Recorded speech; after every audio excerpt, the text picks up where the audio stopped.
This morning, in an unusually pointed speech to visiting U.S. bishops, Pope Benedict criticized what he called increasingly hostile attitudes and actions towards the Church in America.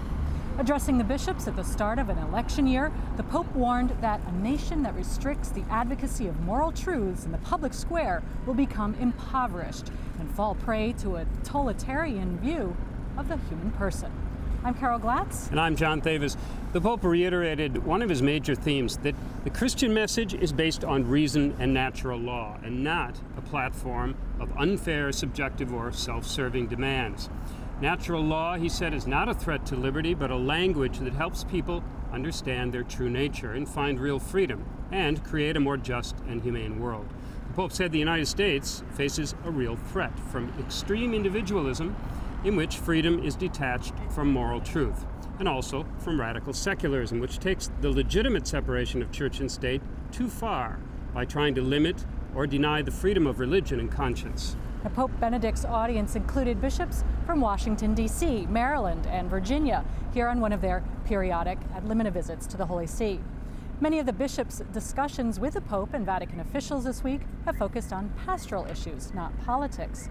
But in today's speech, the Pope made it clear that participating in public debate is critically important to the success of the new evangelization, an initiative that he's made a priority of his pontificate. He told the bishops that U.S. Catholics need to become more engaged, articulate, and well-formed so that they can convincingly debate the issues that will determine the future of American society. Now, the Pope did not touch explicitly on specific hot-button issues, but he spoke of the broader principles of respecting life, protecting human dignity, and promoting authentic human rights.